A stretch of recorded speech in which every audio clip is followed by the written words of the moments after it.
Hmm? Ah! Hmm.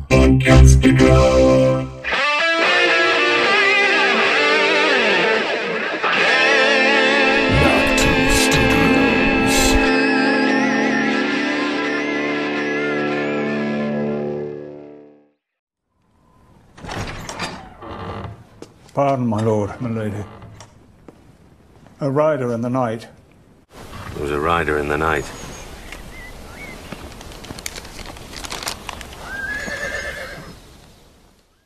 Hey everybody, it's Sir Duncan, Lord Sterling here, and this is the first installment of what we're calling Rider in the Night bonus episodes.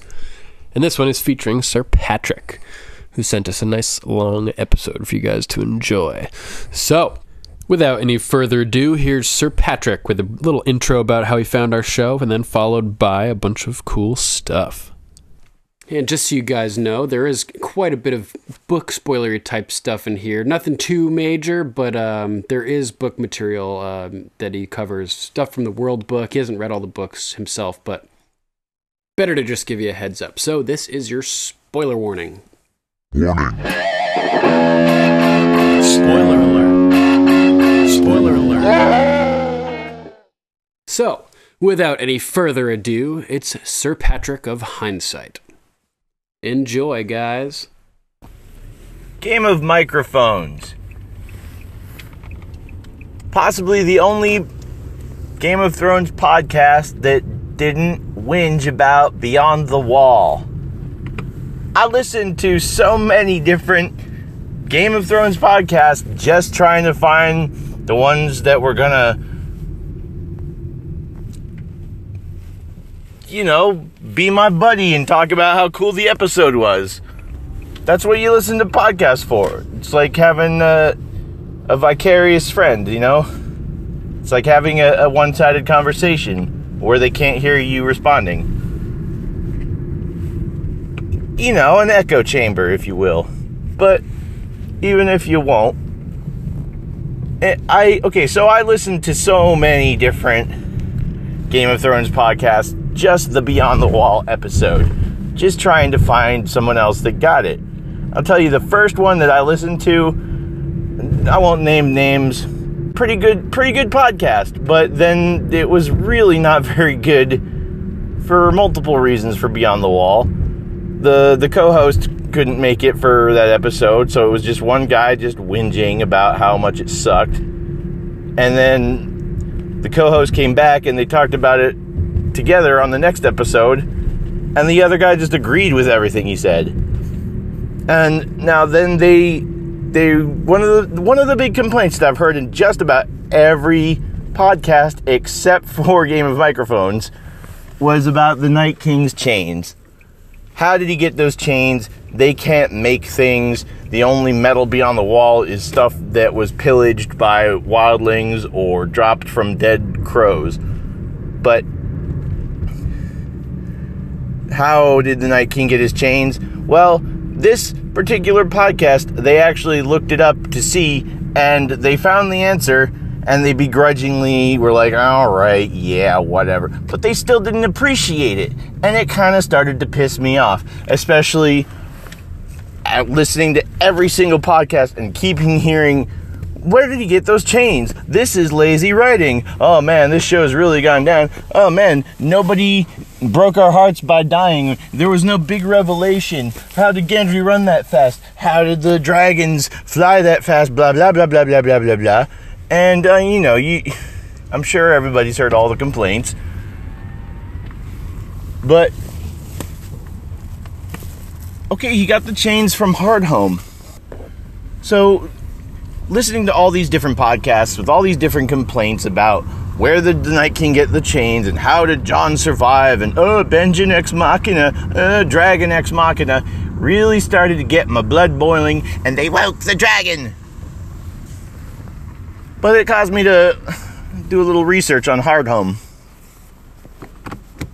And I kept listening to more and more podcasts on the same episode, Season 6, Episode 6, Beyond the Wall. And I just got angrier and angrier, which is not something you should be feeling while driving. And, not your favorite thing in the world isn't supposed to bring anger. Listening to podcasts about my favorite show shouldn't get my blood boiling that much. And I'm just driving around yelling, Hardhome! He was at Hardhome! Ah, Hardhome! It is at Hardhome! And let me tell you, if I had listened to Game of Microphones as my first Game of Thrones podcast, I might not have gotten this deep into it, because this really started this chain reaction that led me down a deep, deep rabbit hole and led me to some fascinating revelations, okay? So, buckle in and I'll take you for a spin in my green Lamborghini as we discuss why the Night King had those fucking chains. Let me tell you something, boy.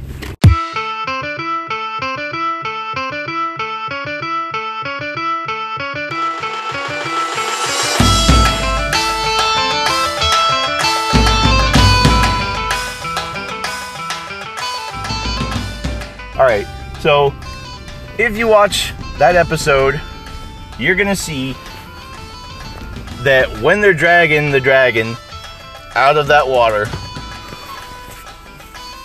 the only one with accurate complaints possibly was Neil deGrasse Tyson, because those chains should have been completely straight in the air because of the tension. Whatever, I don't care. Neither does Neil deGrasse Tyson. He just likes to talk about science, I'm sure. But, okay, so the chains weren't just brought over from Hardhome. He actually was at Hardhome. How do I know this? Because the dock is right there. It's off to the side, just far enough away so that our heroes wouldn't have noticed it during the adventure. I have watched this, I have freeze framed, I have rewound and paused and taken screenshots, and I have studied this. The dock is way over to the side, and you can only see it briefly for a second from the overhead view, but then you see it just right in your face as you see that side view profile of Viserion's face being dragged out of the water. You can see it's right there in the foreground. It's blurry because the focus is on Viserion, and it's like they're kind of fucking with you. They're sort of playing a game where it's right there in front of your face and you may not have noticed it. And they're fucking with you. They're playing with you, okay? Why is this really significant to me? Them being at Hardhome during this episode has major implications, and I'm gonna get into that, so hold tight. Why am I still obsessed with it? Like, almost a year after it aired. Has it been almost a year yet? I don't even know. It aired in the summer. So, yeah, over half a year after it aired. I'm still obsessed with it. And let me tell you why. Okay? Because the dock was there. He's at Hardhome. He didn't bring the chains from Hardhome. They are actually at Hardhome. Okay? Episode 2 of Season 7, Jon sends Tormund and the Wildlings over to Eastwatch because that's closest to the place where Jon last saw the Night King, Hardhome. It's directly south of it. When you see the end of Beyond the Wall, Jon comes back on his little horse. He's coming directly from the north, like just straight line. You can see it. Okay? You watch the opening intro, and okay, they never show you on the map, the intro map, they never show you any of the locations that are beyond the wall. They don't show Fist of the First Men, Hardhome, Craster's Keep, or anything like that. The Haunted Woods. They don't show you. I guess because those aren't kingdoms, or because we're seeing through the perspective of the Lord of Light and he can't see into the Great Other's domain, or just to keep it mysterious, or because there aren't any civilized, towns north of the wall. Thing is, the closest thing, the history of Hardhome tells us that it was on its way to becoming the closest thing resembling a town. It was, there was fishing and fur trapping in the Bay of Seals, possibly slavers coming over from Essos or Skagos and trading there. And there was a barge that was pulled by a giant metal chain that would go out into the bay. It's located on Storald's Point, which is the little oven mitt looking thing, or Michigan, that's right above Eastwatch by the sea. And it was on its way to becoming a town. Buildings made mostly of wood with some metal. And 600 years before Aegon's landing, it was destroyed by flames that rose so high and so hot that the watchers on the wall thought the sun was rising to the north. Crazy, right? So you watch the opening intro of Beyond the Wall. As soon as the opening credits are over, and it doesn't show you anything beyond the wall, even though it's titled Beyond the Wall, which, by the way, was not its original title. They changed it at the last second. I don't know why. Maybe to just point out the significance of the fact that it's beyond the wall, and you don't see anything beyond the wall in the opening credits. But then it shows you, first scene, very first thing it shows you is the painted table at Dragonstone, and it sort of traces the path that Jon and company must have taken from Dragonstone. The camera goes from Dragonstone, leads you up, right up to Beyond the Wall, and up through Hardhome, possibly a little bit beyond. But if you look at the painted table, the very last spot that it stops is still below sea level. But anyway, it basically takes you up Beyond the Wall to Storald's Point, Hardhome. That's the logical place where Jon and company would go, since he had just said, well, the last place we saw the Night King was up there. He hasn't talked to Bran to, hear anything else, but the mountain is going to the mountain. I meant to say the Hound is going to the mountain with Beric and Thoros. Yeah. Maybe the mountain is located a little bit beyond the Storald's Point or something, because the camera does pan a little bit past Hardhome and into this rocky, cratery, sort of mountainous area that's below sea level. That might be where the mountain, like an arrowhead, was. I forgot to mention while recording that the area on the painted table looks a lot like the mountainous landscape that Snowshin 7 is walking throughout most of the episode. Anyway, let me just say, realizing that it took place at Hardhome, because they did run, they maybe found the mountain and saw it, but then they got chased back to Hardhome. They didn't know they were at Hardhome. From their perspective, they didn't see the dock, and is a different section of Hardhome than they were at in the episode entitled Hardhome, okay? If you watch that episode, they have the same dock there, but it's rope and not chain. And if you look at a map of Hardhome, there's an ocean inlet that is in a different section from where the wildlings were camped out. Okay, there's an outcropping of jetties and rocks that sort of bisects the area, and out beyond that wooden wall that the zombies broke through, where most of the other dudes were camped out. It's only going back and listening to this as I edit it that I notice the double entendre of the title Beyond the Wall. Pretty cool. That part would have an ocean inlet within it. Now, the houses they're staying in must be the remnants of when the place was destroyed before. What do you think destroyed it, by the way? Flames that rose so high and so hot. That sounds a lot like what happened at the Doom of Valyria. Okay? Where the flames that rose so high and so hot that dragons were burned in the sky. And we know that Valyria was destroyed by a volcano.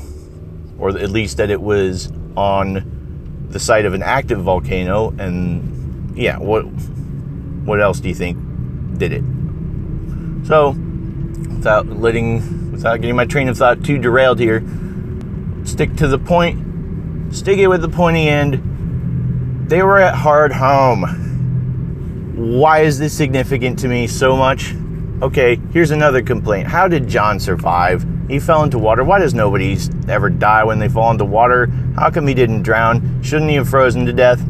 Well, D&D have said, well, there was a dragon in that water, so it heated it up. Okay, maybe. But also, volcanic tubes, like the type you find in Iceland, will heat it up. Also, maybe he didn't survive. Maybe he was resurrected. And even if you don't believe that he was, you know, that it was the same gasp that he let out as before when he was resurrected prior season, but it was hidden in plain sight by having him coming out of water. That's my opinion. You don't have to buy it into it, but you got to admit there was a rebirth of sorts going on, even if it was just symbolic, because he comes out of that gaping hole all wet and shivering and confused and scared and unable to move, and he's gone through this transformation from like what Beric said to him and what Jorah said and Tormund, all these little pieces of advice that have sort of given him this renewed perspective on who he is and what he stands for. And he's come back, he's new, he's changed. Now they say that the wolf's eye opening on the hilt of Longclaw was unintentional. Maybe it was, maybe it wasn't. We can never really trust what they tell us, can we? No. But, you know, whoever edited that, okay, even if the director doesn't think it's intentional, whoever edited the scene thought that was the best shot to use.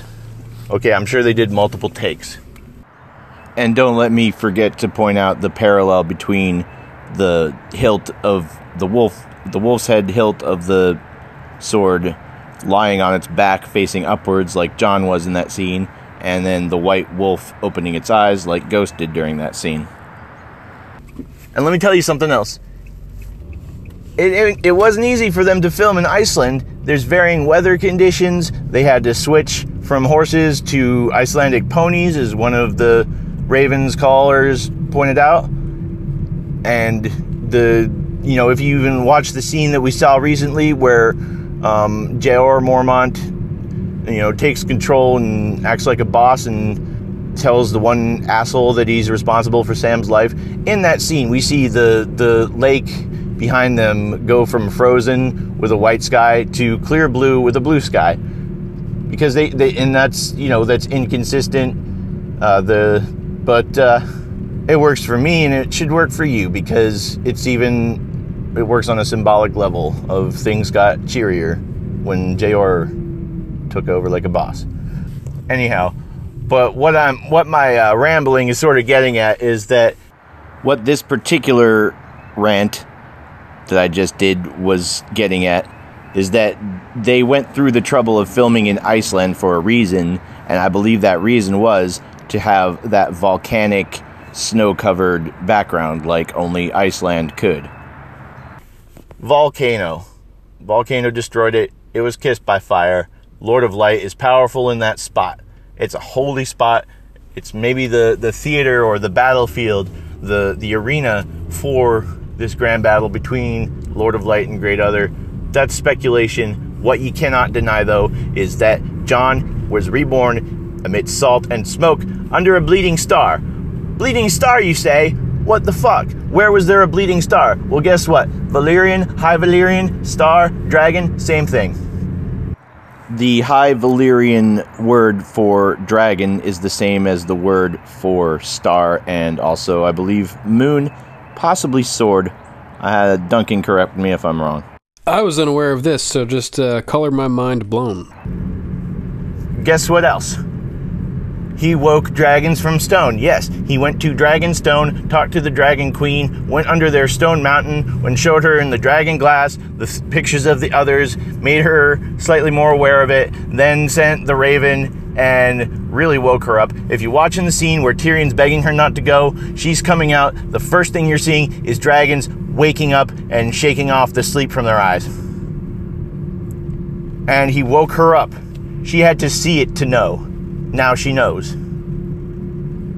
So she's awake. She's woken. She's woke as fuck to what's really going on and what's really important now. Damn, and I thought my mind was blown a second ago. Boom. Prince, that was promised. Whoop. Dragon has 3 heads. Why does nobody die when they fall into water? What about Jaime 2 episodes earlier? Just surviving, falling into the Mariana Trench? Well, guess what? Blackwater rush, saltwater. Saltwater, motherfuckers. Let me point out at this point that I was recently re-listening to Duncan's Still Smug book review on that episode, and he mentions how in the book it is mentioned how people wearing armor don't fare so well in water, and he wonders if the showrunners are aware of this. And let me tell you that if you watch the history and lore of Westeros videos published by HBO, you can find them on YouTube. The one by Brendan Rivers, the Blackfish, talking about River Run, where he actually had his little confrontation with Jaime. Jaime even stops and stares reflectively into the moat, which is connected to a river. Yeah, anyway, in the history and lore video, the Blackfish definitely mentions how most knights can't swim, and even if they can, they still sink to the bottom because they're wearing armor. And I believe there's another one by Euron talking about how the Greyjoys, I mean to say the Ironborn, wear armor and they're just not afraid of drowning. But yeah, the showrunners are definitely aware that falling into water wearing armor is a death sentence. Under a bleeding star or dragon, same difference. Definitely right under fucking bleeding Drogon. And did he wake dragons from stone? Let's see. Yeah. Why the fuck was she there in the first place? He woke the dragon. He woke the fucking dragon from Dragonstone. So there you go.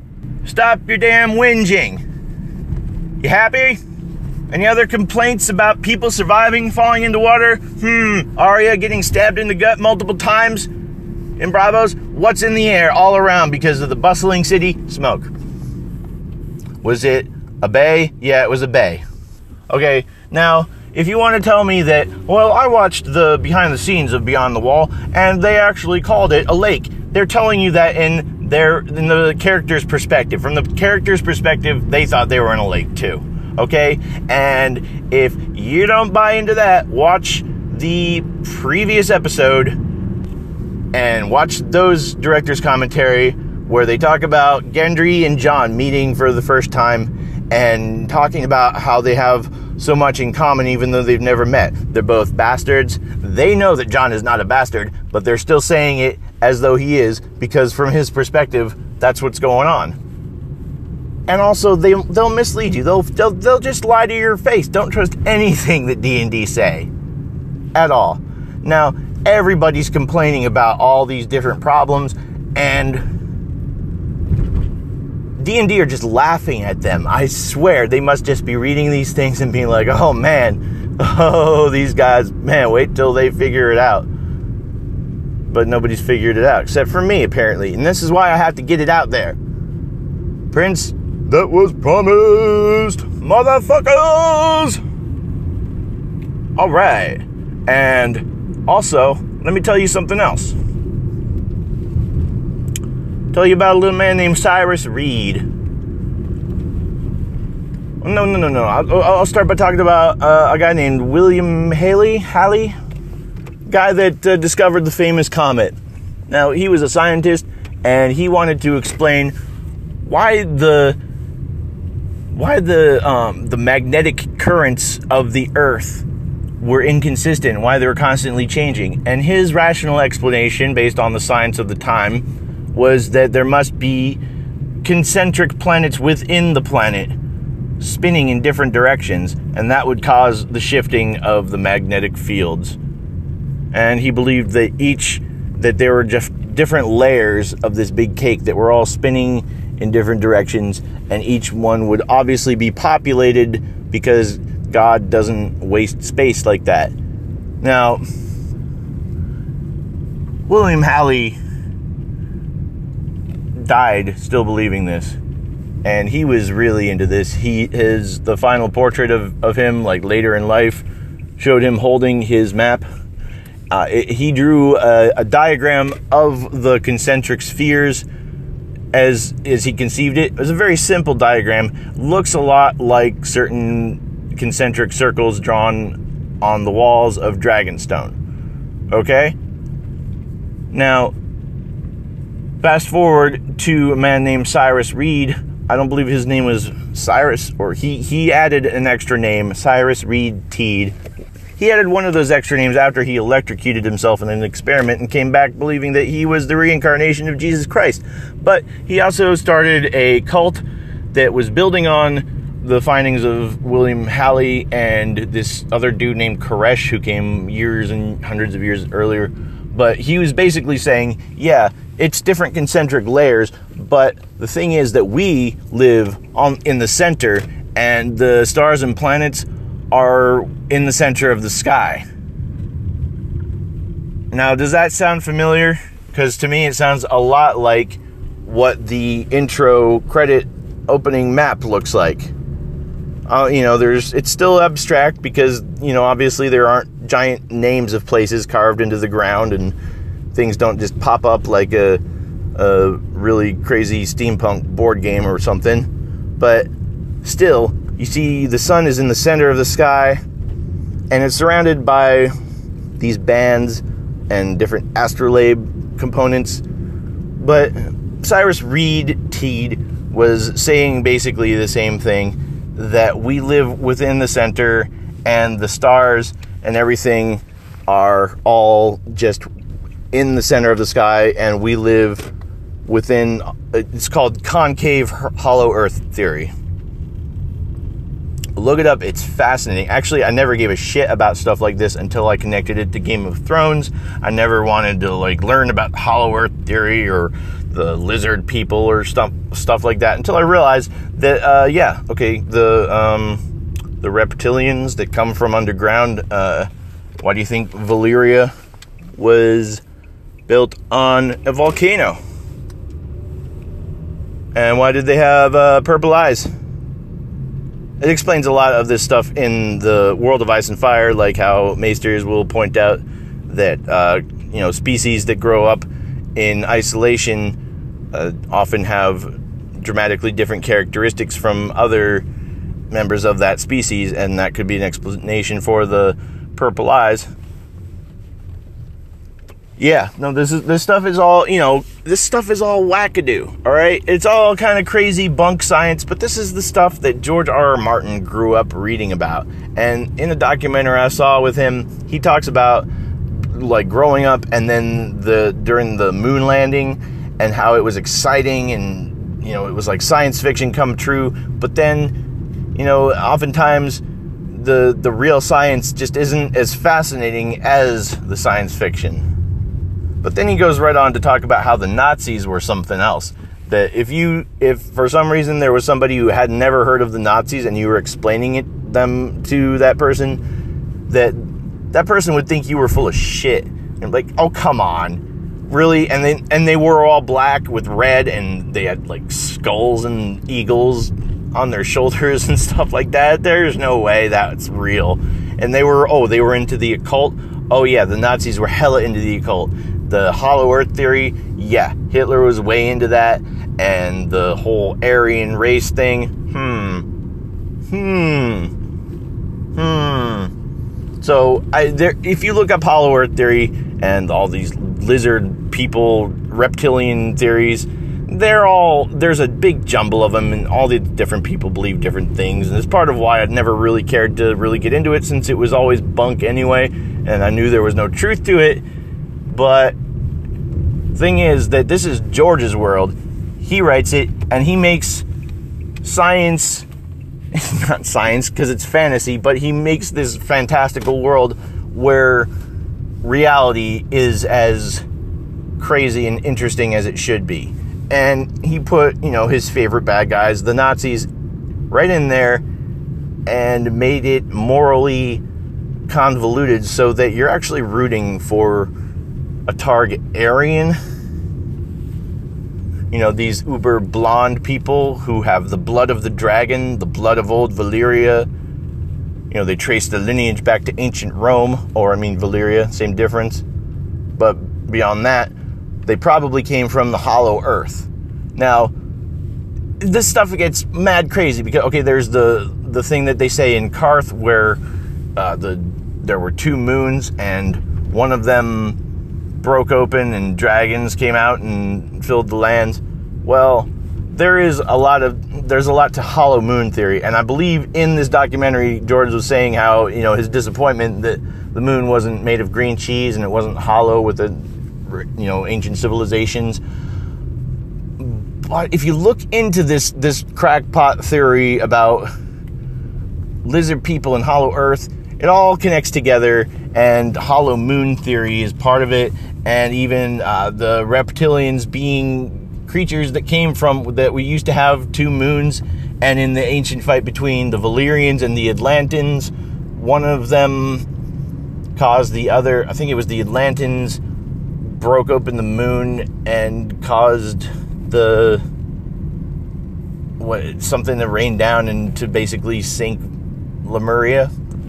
I could have this backwards, but it was one of the 2 races, and they broke open the moon. And still other parts will talk about dragons coming from the moon. It's all in there. And speaking of Lemuria, the lost continent of Lemuria, its original title came from this scientist who was talking about this species of lemur that didn't seem to grow in any other place, that there were no other places nearby for this species of lemur to have come from. I believe you found giant lemurs in the area of Madagascar. And he explained it by saying that, part of the continent must have sunk into the ocean, the Indian Ocean, I think. But we know now that it's due to continental drift. They didn't know that back then. But George is God of this world, and he makes the world that he wants to see, that fascinated him as a child. This is his love letter to everything that he's grown up loving, be it history or comic books or Dungeons and Dragons and everything. And he's put it into this really well-grounded, seemingly real environment that is ironically just full of fantastical, crazy stuff. But he's done such a great job of making it seem grounded and real that we just buy into it and we don't even question it. So what I'm basically getting into saying, what I'm saying in a roundabout way, back to the lemurs first of all, because I just listened to a chapter of Game of Thrones, the book, and this Daenerys chapter. It's the one where she's riding around and she's really starting to get used to riding, and she's becoming more of a Khaleesi, and she's not going to let her brother get in her way, all that stuff. Anyway, she's talking about seeing all the different grasses and seeing, riding in the front of the Khalasar so she can see and it's not covered in dust, and she's actually just enjoying the ride. And she talks about how they came into these woods and they saw this, she said she saw a spotted tiger, and then she saw these lemurs with great silver fur and huge purple eyes. Lemurs, silver fur, purple eyes.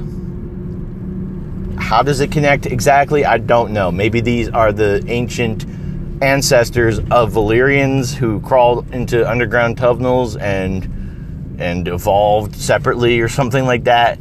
That wouldn't really work, from a scientific perspective, that they evolved into humans separately from others. Convergent evolution, I think that's called, but it doesn't usually happen on that meticulous of a scale. But it doesn't matter because this is George's world, and science takes a back seat here. But there's still some science to it. Anyway, so now that I've finally gotten the thing of the lemurs out of the way, Lemuria.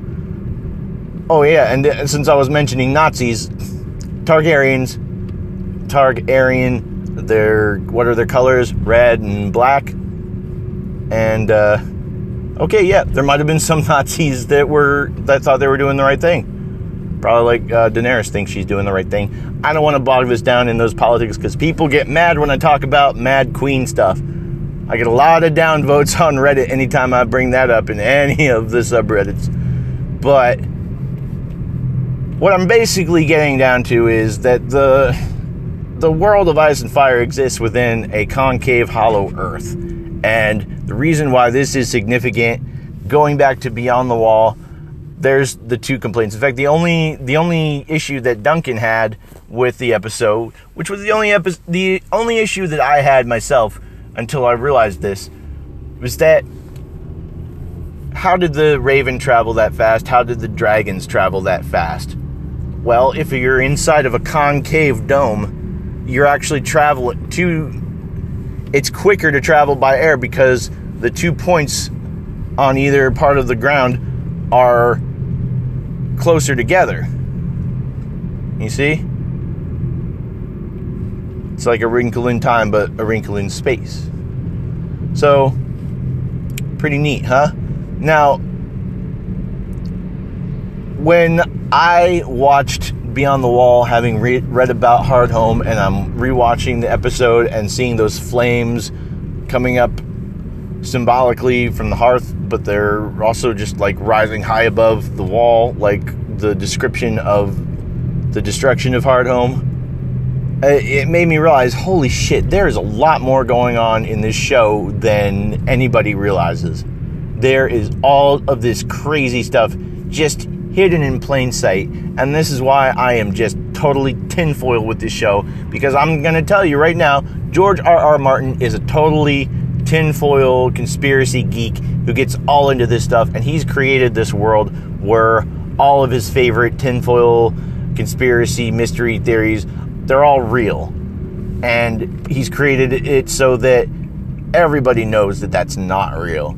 And the more he's made it so that you can really never exactly prove something, but if you get the evidence starts to pile up in a way that you can't deny it, and you can try to tell people who are only casually into the show about this stuff, and you will just sound like a tinfoil crackpot conspiracy nut, which I probably sound like to most of you right now. But I'm telling you the gospel truth, brother! So now you know. But you had to see to know. And I saw it. Anyone who wants to complain about Benjen Ex Machina or Dragon Ex Machina, shut the front door. Because, let me tell you, you're saying it wrong, first of all. You mean to say Deus Ex Benjen, Deus Ex Dragon. Because Deus Ex Machina is a term for, in the old Greek plays, when the writer couldn't really come up with a solution or ending, so they would just have this machine that basically was pulleys and ropes and harnesses to have somebody dressed as a god Mercury or somebody come down and deliver them and save them. All right, and it's used to describe just like a cheap save that just kind of came out of nowhere, that wasn't written into the plot. There's no precedent for it in the plot. It's sort of inconsistent, but it worked for the ancient Greeks because they believed that gods were very real and interventionists, which we know isn't true today. Most of us know that. But I do not know that that's not true within the realm of ice and fire. I think that the gods are in play, albeit in very subtle ways that they will never overtly show a god coming out, but they will just stop the camera and just hold it on a flame for a little while. And I think that's significant. Going back, seeing other parts where there's fire involved. In season 7, when Daenerys is listening to Tyrion and hearing what he's saying and stepping into the light, basically. Like when Tyrion is trying to convince her to just let Jon harvest the dragon glass from underneath, he's standing in front of the fire. And as she's listening to him and coming over to his side, she's walking towards the fire and standing within the hearth talking to him. Okay? And Beyond the Wall, they're sitting both under the fire and talking and having that little talk about heroes as her gaze keeps distractedly looking over at Storald's point. But then when Tyrion starts bringing up things that need to be talked about, like maybe you shouldn't be burning dudes, and maybe you want to think about stuff that basically Varys pressured him into talking to her about. And then she starts getting mad and she walks away from the fire and stands over by the window. And okay, so in the episode Blackwater, Sansa tells Shay, oh, Joffrey will come back. The bad ones always live. And then it pans over to show the fire and the braziers over on the pillar, and stops and just lingers on the flame for a while. Almost as if, like, Lord of Light was like, you know what? You're right. Something needs to be done about that. Right before the scene where Bronn and the Hound get into their confrontation, the camera pauses on a torch that's on the wall. Then as Bronn is sitting there with all of his comrades and singing the Rains of Castamere, there is just this chorus of candles with huge flames just singing along with him. And it's like, yeah, he's the popular guy. He's got all the candles behind him. And then the Hound comes in and makes everything awkward. And he sits down, kicks the other Joffrey clones out of the seat. And he's just got 3 candles behind him. So it's kind of like, hey, the Lord of Light may favor Bronn a little bit. And he's wielding the flaming arrow. I think anytime there's a fire in Game of Thrones, the Lord of Light can see through it the way that the old gods can see through a weirwood tree. Lord of Light is more powerful, okay? And he can see anytime anything that's lit by fire, including sunlight, is within the purview of Lord of Light. That's my opinion. I know at least there is definitely a lot more going on with symbolism and Easter eggs. It's been pointed out by other people that there's a scene at the wall at Castle Black where Jon and Sam are in a room talking about sex, as they tend to do early in the show. And Jon tells Sam that, he saw a woman naked, but then he couldn't go through with it because, he wonders about his own mother. And he doesn't say that he's worried that his mom might have been a prostitute and he might be fucking his own mother, but that's sort of implied in the subtext. But he's basically saying also he just doesn't want to leave any bastards because, he hates being a bastard and he would never wish that upon somebody else. Anyway, the whole time they're having this conversation, they're standing in front of a pillar that has the letters RL carved into it. This stuff is all over the place, and it's sort of hidden in plain sight. And some people notice some things, but there's still a ton going on that we haven't even noticed. I haven't even noticed it. I've been rewatching the shit out of this show. It's made it a lot more enjoyable since season 7, since that revelation, but also just knowing that this place is going to a much happier place. Because did anybody really do rewatches before at least season 6 was over? Because, man, who really wanted to just be like, oh yeah, I want to go through all that again until, up until the burning of Shireen, you're really just in for just a bunch of heartbreak. So, yeah, now going back and rewatching, and I'm seeing just so many crazy things. It's unbelievable. The concentric circles within the Dragonstone cave, one of them looks like, they all look similar to the God's Eye. And then one of them has something that looks like there could have been a land bridge connecting. And, all right, I'll go into all that crazy shit some other time. And I'm still figuring stuff out. I'm still seeing, way more stuff than I ever did before. And it's beyond belief. So, got myself worked up into a foaming lather. Maybe it's time for me to take a little break. Maybe I'm finished. I don't know. All right. Well, it felt good to get that off my chest. I hope you enjoyed it. I hope it was informative, entertaining, and hopefully it wasn't too abrasive for some of you. Definitely woke the dragon on that one. Sorry if the transition of my little edits where I cut in, and when I interject on myself, God, I can't say anything that doesn't sound horrible. All right, yeah, I hope it wasn't too abrasive. Anyway, a couple things that I forgot to mention. If anybody wants to try to poke holes in my hypothesis by saying, well, how could Jon have been resurrected if there was no one there praying for his resurrection? Well, Lord of Light recognizes the Dragon Queen and her servants, as the Red Priestess points out when Tyrion is listening. She looks up at him as she says, and her servants.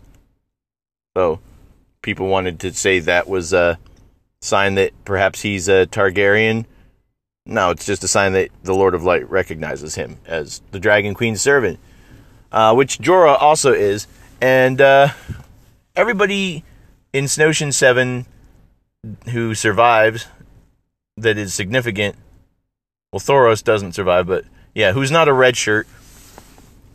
They're all recognized by the Lord of Light in some way. Tormund points out that he and the Hound are kissed by fire. Beric and Thoros are priests who are also kind of gingery too. But, and they, the Lord of Light has definitely listened to them on several occasions, so he recognizes them. He recognizes Jon. Did I leave anybody out? I don't think so. Well, yeah, Gendry's been used for blood magic, but he's not even there on the lake where the pivotal action stuff happens. Anyhow, Lord of Light recognizes the Dragon Queen, and she's up on the wall praying for his return, basically. Or at least, focusing all of her energy, her mental, her conscious energy into hoping he comes back. Maybe also hoping that her dragon comes back, now that I think of it, which also happens, but I don't think it was the same god, although all gods are the same god. Ultimately, anyhow, yeah, and her servant, Tyrion, is standing up there watching Jaime saying, go, run away, you idiot.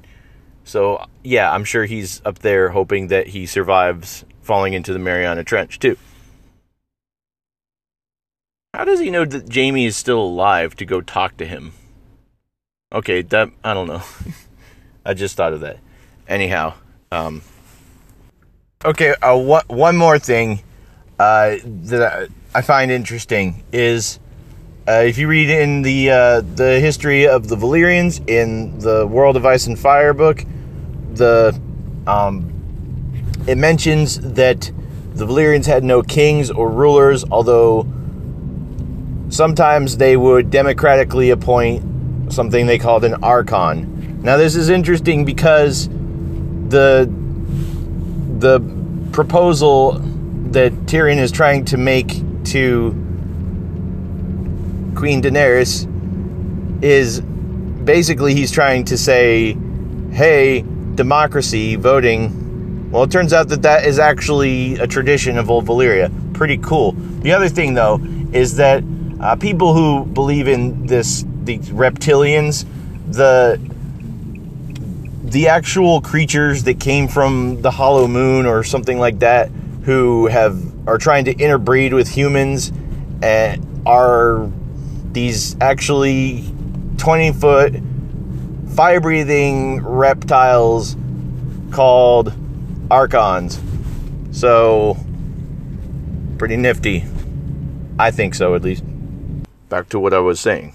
Anyway, I just felt the need to share that stuff because, I listened to so many podcasts waiting for some person to get it. And I looked it up on YouTube and read it, and nobody else has seen this thing about the prince that was promised being fulfilled in Beyond the Wall. And one of the complaints was that, man, we just didn't get any big revelations this season. Like, yeah, okay, there was the Jon's true lineage thing, but we already knew that. Most of us, book readers at least, were pretty aware of the whole R plus L equals J. Now they've just spelled it out so that everybody knows. But there wasn't any big intrigue that got people being, pumped and being like, oh, man. Well, there was. You guys just hadn't figured it out, but now you know. Pretty cool, huh? I gotta give it to you, Sir Patrick. Really fucking cool. I had no idea that Jon may have been reborn amidst salt and smoke beneath a bleeding star and woke dragons from stone, all in this one episode. Fucking great job, dude. Thanks so much for pointing this out to us. I know that I get excited when I talk about this stuff, and I sort of bypassed the point that I was trying to make. I went back yesterday and tried to interject on myself and started getting really disjointed, and maybe it's a happy accident that I didn't save that version of it, so that got destroyed.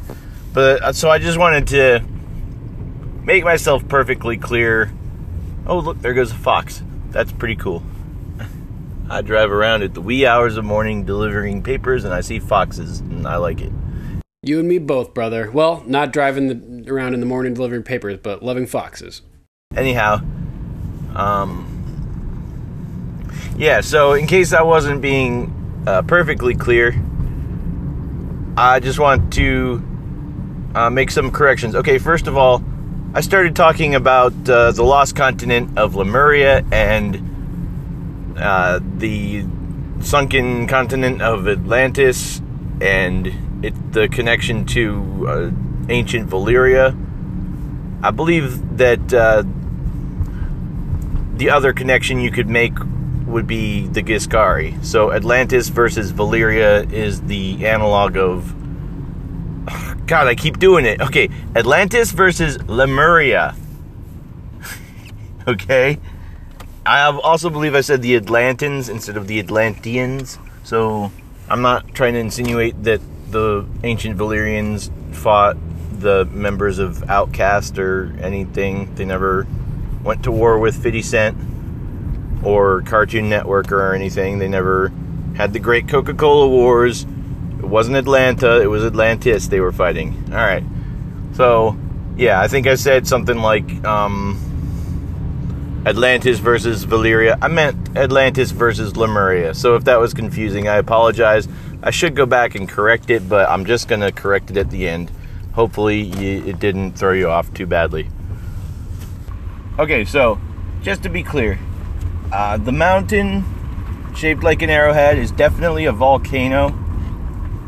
My main point of evidence being that it looks like a fucking volcano.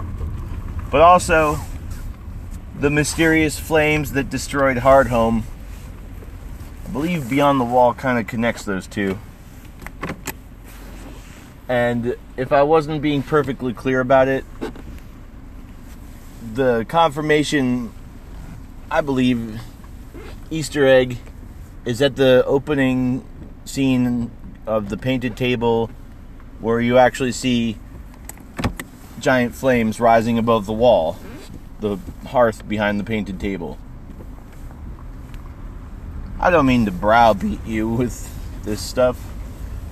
I just want to make sure everybody gets it.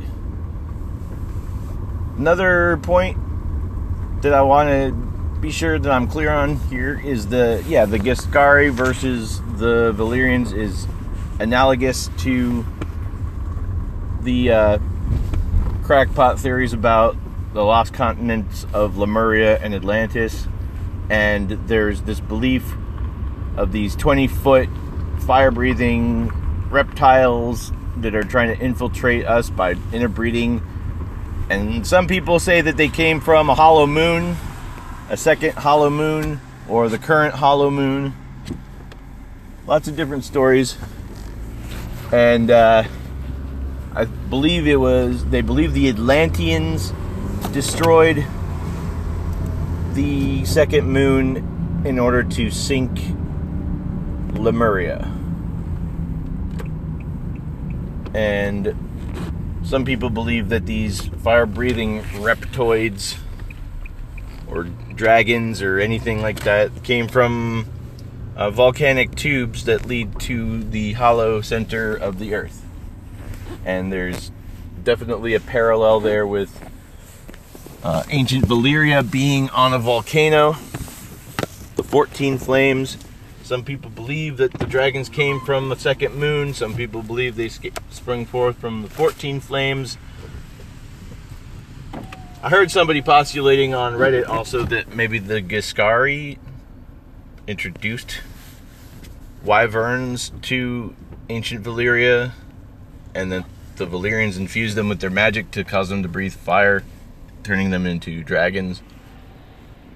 I don't know, but okay, wait, yeah, all right, I am interjecting on myself again. Okay, so I have found out since having recorded this that I don't think it was the Giscard, because that doesn't really make sense because they were at war. I think it was the Ashai. It was somebody. Anyway, they introduced the wyverns to the Valyrians, who lived, in volcanoes, and there were these fireworms that I think I talk about a little bit later here. I don't know. It's been a week since I recorded that last stuff. I was going to have that be the final no matter what, but it just creeps up on me, just all these things that I didn't say. And things that I learned since I recorded it. I'm constantly evolving my schematics for this.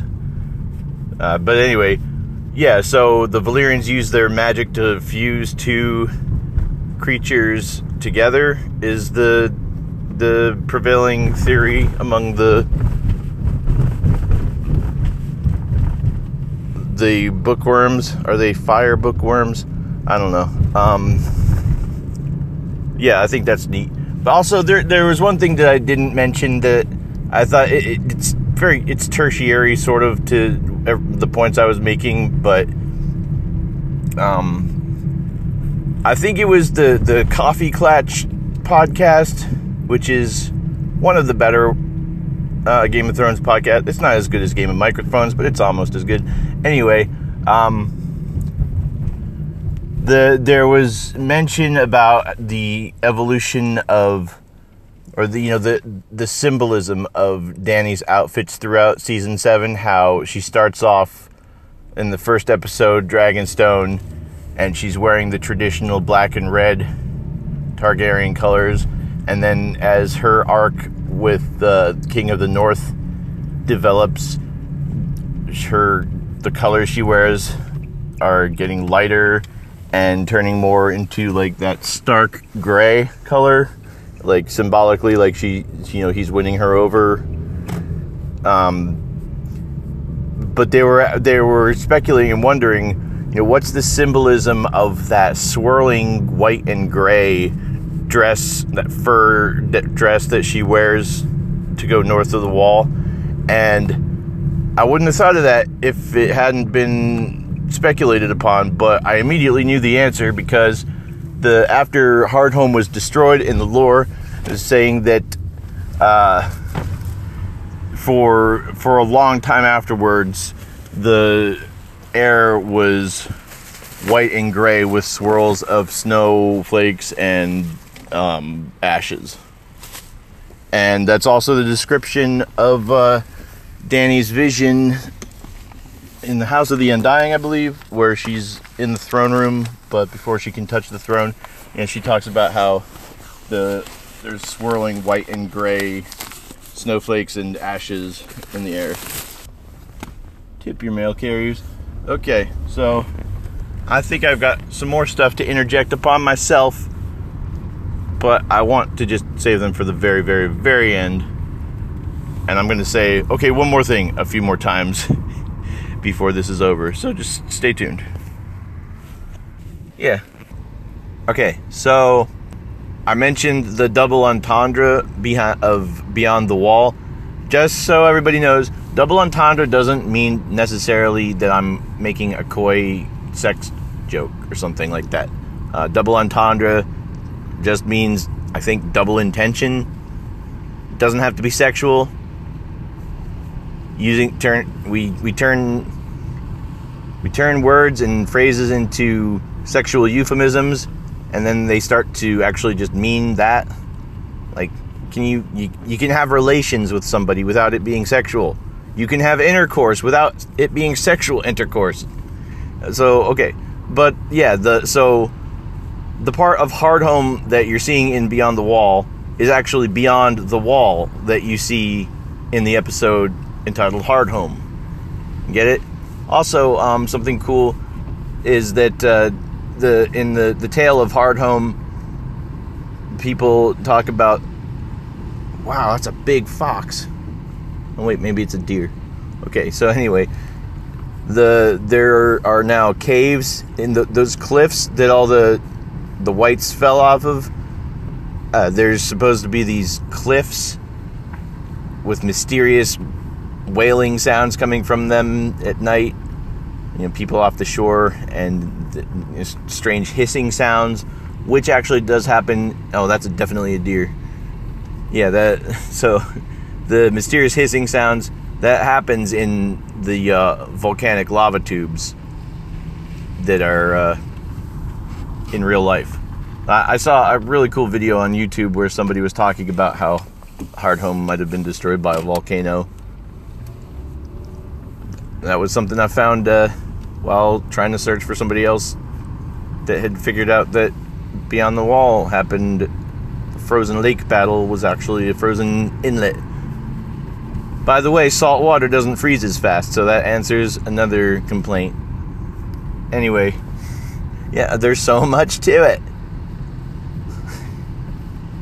Okay, so yeah, but there are actually fireworms in the world of Ice and Fire. I hope that Maester What's-His-Fuck's Unnatural History gets published so we can read all about the cool creatures in this world.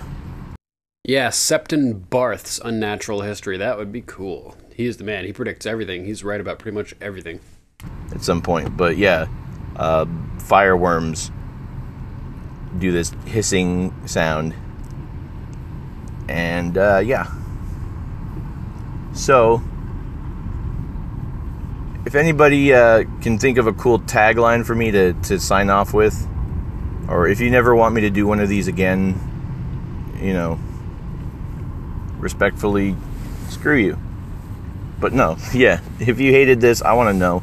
If you loved it, I want to know. And if you're ambivalent towards it, I don't really care if you let me know or not. So yeah. By the way, this has been Sir Patrick. Never introduced myself. I believe I need no introduction. Just kidding. Yeah, I'd like to go out with a bang, but I'm just gonna fizzle out like the 14 flames did not do. Alright. Hey, wouldn't it be cool if we saw a battle in the neck with lizard lions and whites and frog spear lances and shit like that in season 8?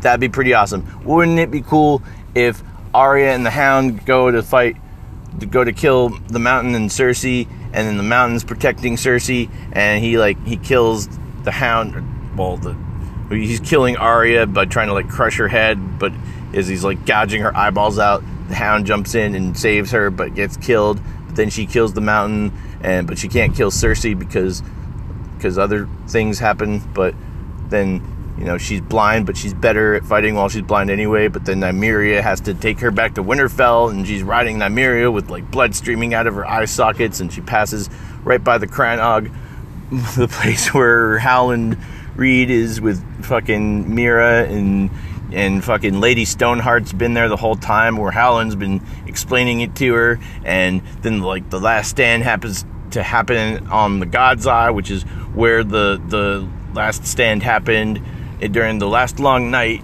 And because fucking the water around the God's Eye, it turns in the winter, it turns like a pewter color, like cold iron, which the walkers don't like. And yeah, but then the Night King takes up it.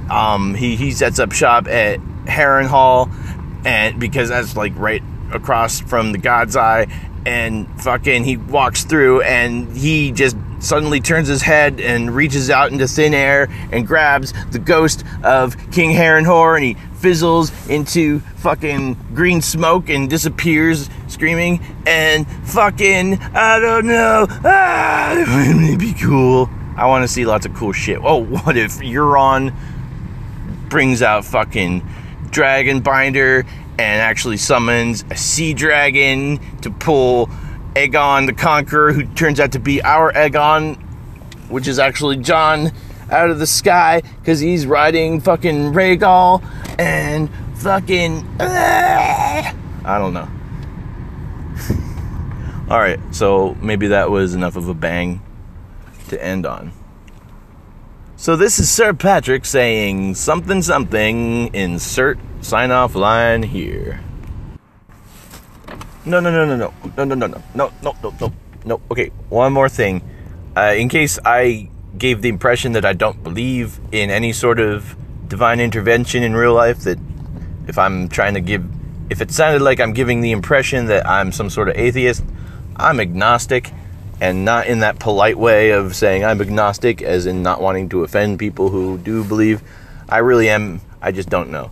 But sometimes I noticed strange synchronicities in real life, which sort of comes into play in the show as well, in the book.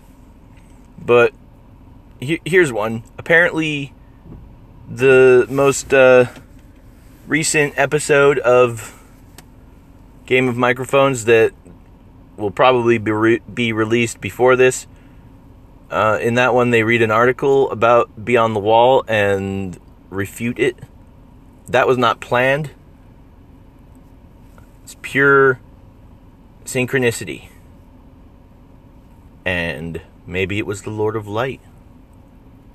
That was really bizarre that we went on a big tangent and read that article about Beyond the Wall, and then you sent this big message talking so much about that too. Really funny.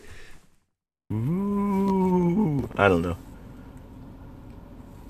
But raise your children well, and think globally, act locally. I don't know. Was that a Biodome reference? Awesome. Be excellent to each other.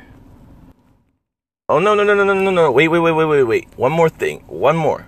Last one. Another example of seemingly divine synchronicity is that the episode that introduced the term "stop your whinging" is the episode that so many people fucking whinged about. Isn't that crazy? That is pretty funny. How about this? Kit Harington had to lie to the world and say that he wasn't on the show anymore, that his character was dead, and he came on talk shows and they gave him lie detector tests and he used all his acting abilities to try to be all like, yeah, no, I'm dead. I'm not on the show anymore. I don't know what happens. And he cut his hair. And it was like, kind of like proof. Like, oh yes, he doesn't even have that Jon Snow haircut. But his name sounds like Cut Harrington. Ooh, spooky. Also, did you know that his great-grandfather invented the toilet? His great-grandfather, John Harrington. His name in the show is John, and his great-grandfather invented the John, and... It's also disputed that it may have been Thomas Crapper. His name was John. And Peter Dinklage. How are you going to have a dwarf named Peter Dinklage? That's like a silly name, but it's also dignified, and it just fits so well with Tyrion's character. Isn't that crazy? Fucking, don't throw cigarette butts on the highway, because that's gross. Okay. Agreed. Adopt, don't buy new pets. Oh. Alright. Okay, I'm done. We all get your point, but don't you think you're overdoing it? You have to overdo it in today's society, Stan. You can't be nuanced and subtle anymore, else critics go, wow, what was the point of that? Yeah, just kidding. No, okay, this is really going to be the very last thing I say. I've got time before Dunk's going to be able to work his magic and get this released anyway, so I'm just going to really clear up a couple things that I may not have been completely clear about. Okay, first of all, before you write in to correct me, yes, I'm aware that Beric is not actually a priest. I said Beric and Thoros are both priests, but okay, no, they're both Jedis, all right? It doesn't contradict my point anyway. Deus ex machina actually means God in the machine, so if you're saying Benjen ex machina, you're saying Benjen in the machine. Technically, it means God from the machine, ex meaning out from. So in the old Roman plays, the machine would deliver the god, so it's the god from the machine. And the reason it was seen as a cheap kind of writer's trick in the ancient Greco-Roman times from which the term is derived is because it's the equivalent of just making it so that everything was a dream and they wake up, or something like that, and then they just found the magical genie in the bottle that made everything better, and it cheapens the whole writing process. And if you're criticizing Beyond the Wall using those terms, or any episode for that matter, you're really doing it a disservice because, first of all, you're grammatically incorrect. It's Deus ex Benjen, Deus ex Dragon. But it means God is working through Benjen and through the dragons, and precedent for this has been set up. But also, it's not breaking the tone of the show, because you're not just literally seeing the Lord of Light step out and say, "Hey guys, let me just clean up this mess." It's subtle. And subtlety is lost on critics often, and then it becomes groupthink and everybody wants to sound smarter than the showrunners, so they start criticizing it to make themselves sound more important. Yeah.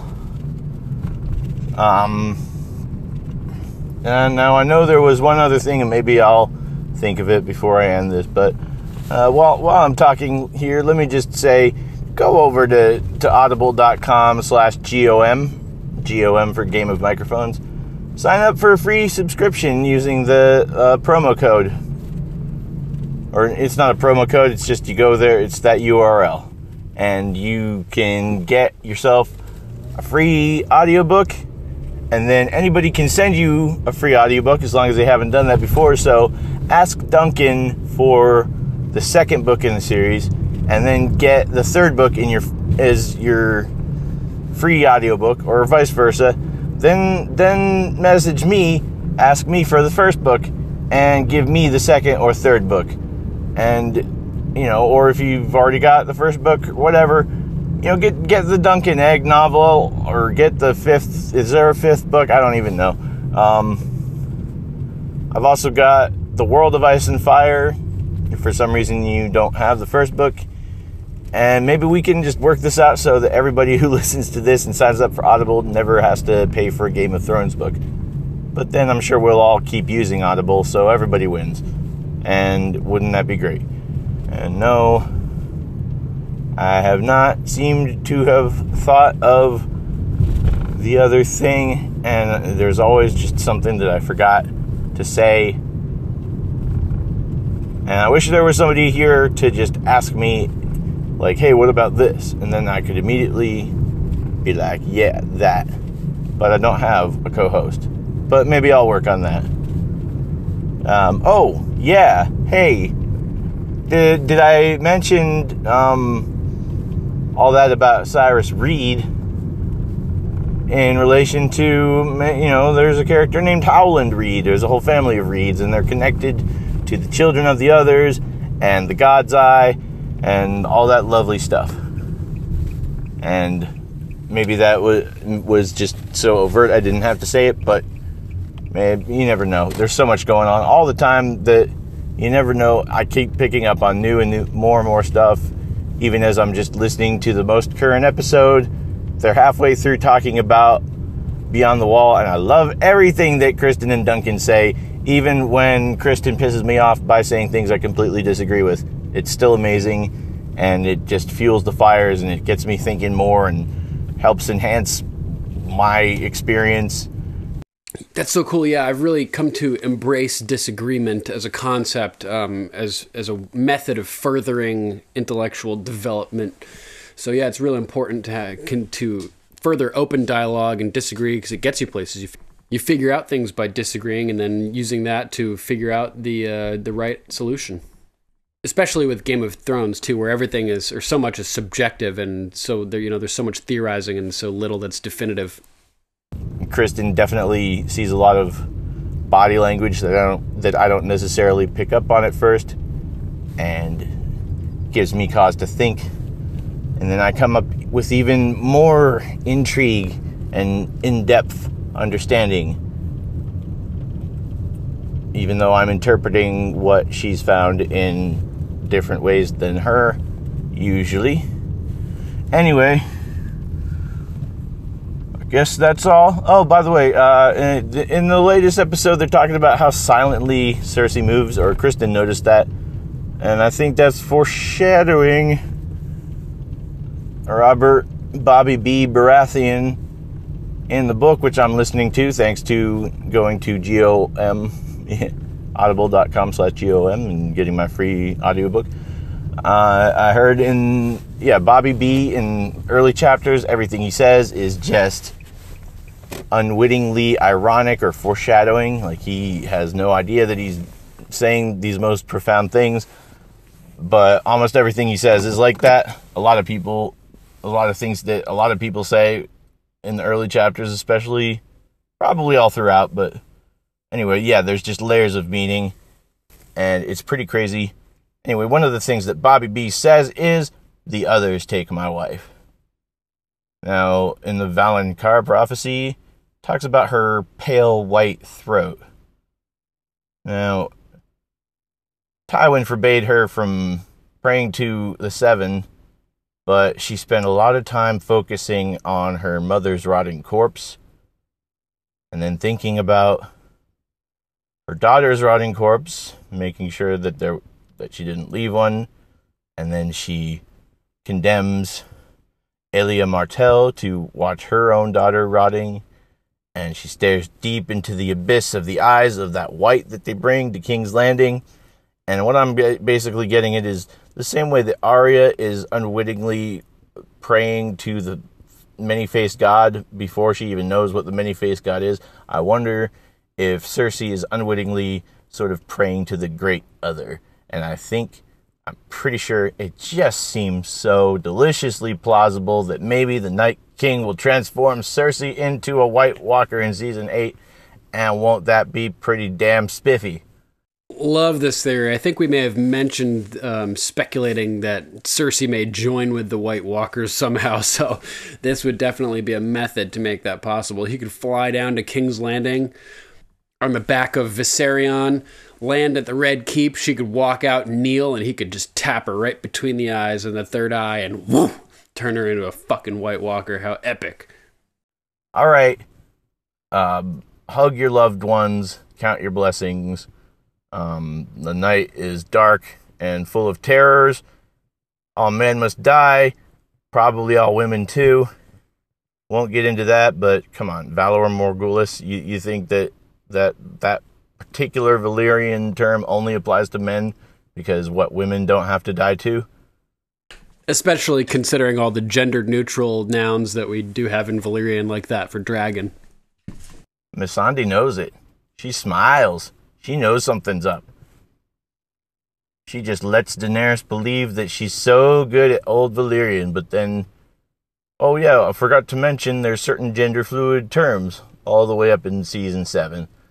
Never know. You just never know. And Kristen said something about how good and what a great friend Missandei is. And I wish she hadn't said that, because I got this empty feeling in the pit of my stomach like fucking Lucy's gonna pull the football out from under Charlie Brown now.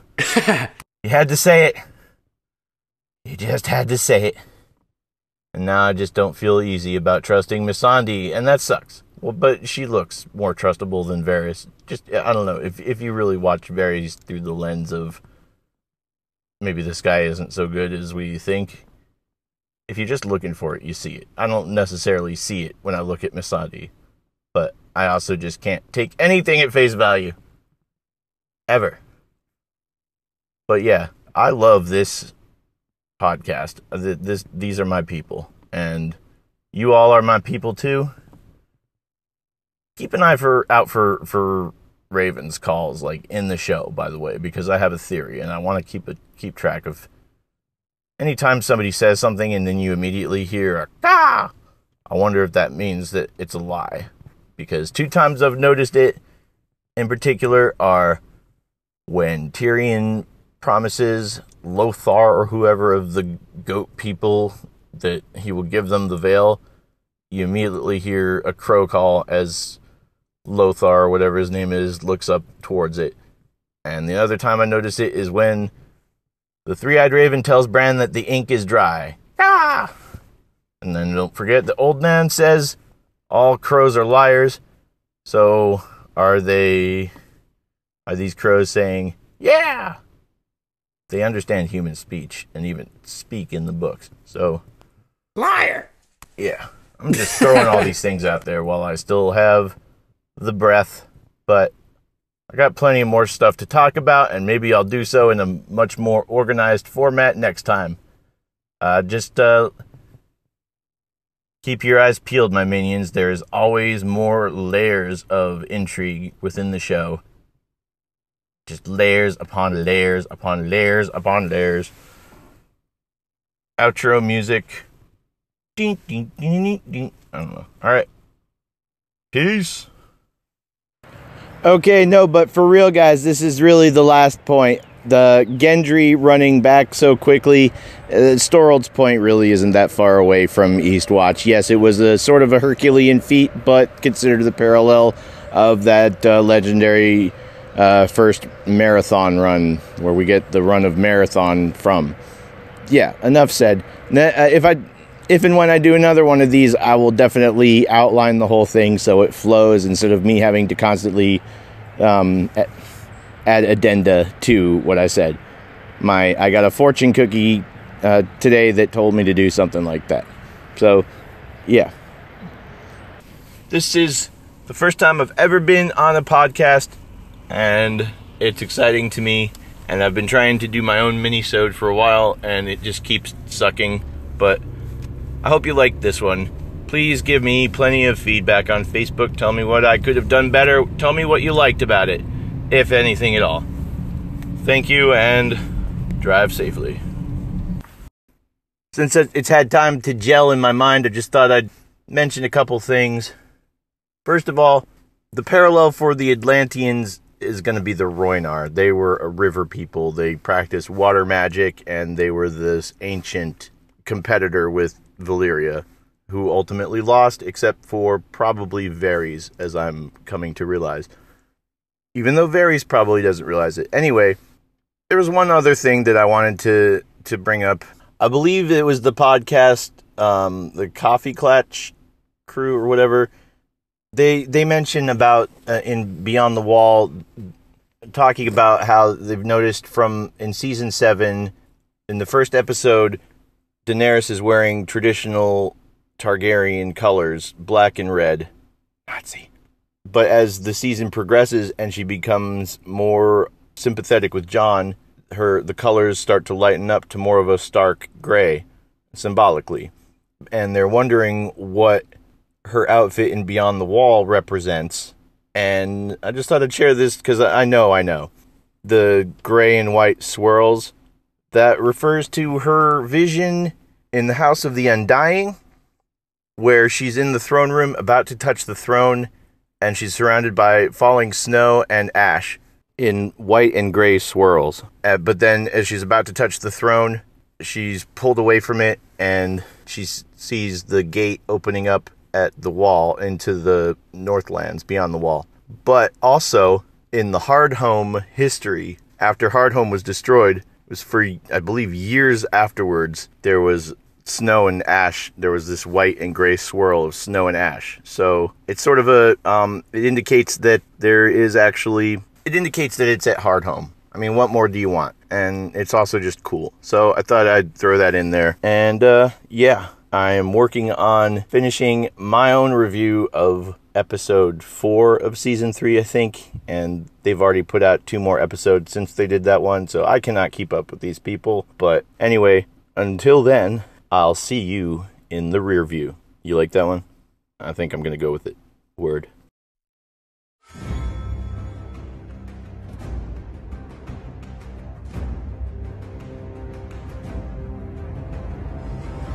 And a huge thank you to Sir Patrick for sending us this big, awesome episode for you guys to all listen to.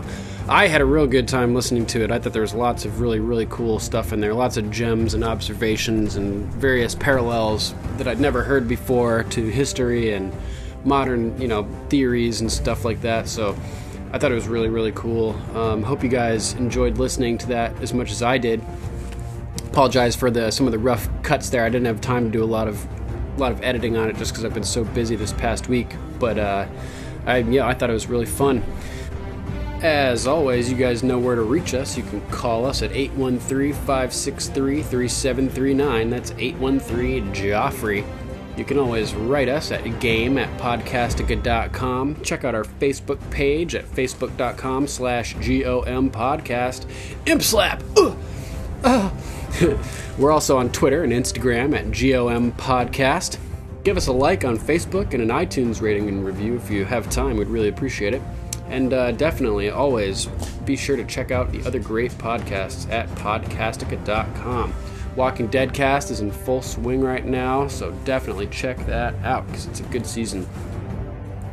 And of course, another big thank you to Sir Patrick of the Hindsight.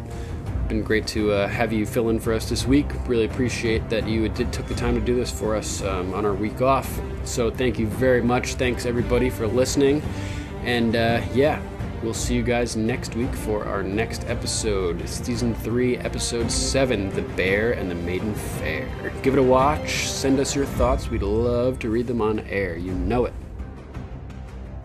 Hope you guys have enjoyed this first installment of our Rider in the Night bonus episodes. And who knows, maybe someday you will be featured on our podcast.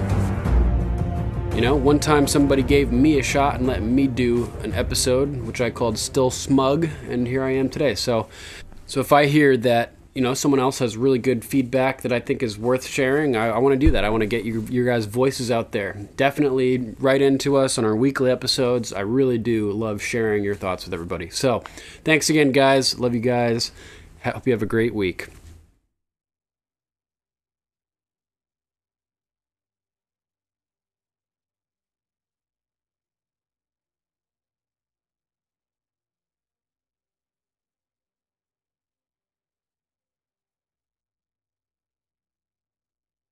Oh, no. Wait. One more point.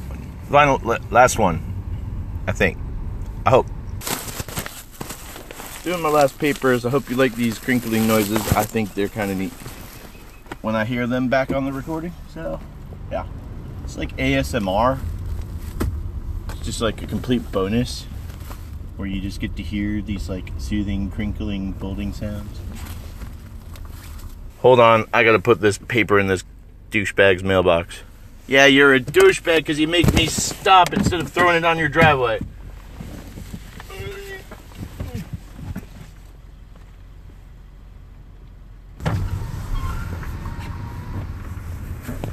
Rolling down the windows, throwing out my last few papers. I apologize, by the way, if you're a person who has the paper delivered to their mailbox.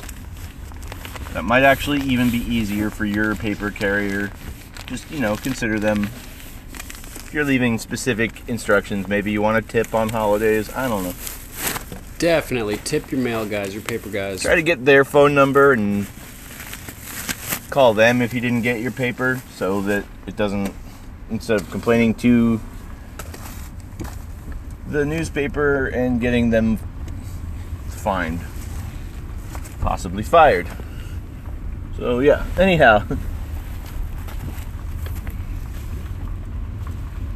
Okay, wait, yeah, alright, I am interjecting on myself again. I'm just gonna interject all over my face and chest right now. That's disgusting. Oh my goodness. Keep listening though. It's worth it's worth the disgust to hear what I gotta say. You know, you watch Game of Thrones, all right? You've seen some horrible shit, and I think we'll all agree that it's been worth it. Introduce me to all your friends. No, do not. I don't really care. Okay, so it's been a few weeks. GRRM is taking his time getting it all sorted out, even though it's mostly done. Busy studying the words of better men. So I'm just kidding, buddy. You know, focus on school. It's important. Now cue the outro music and I'm done.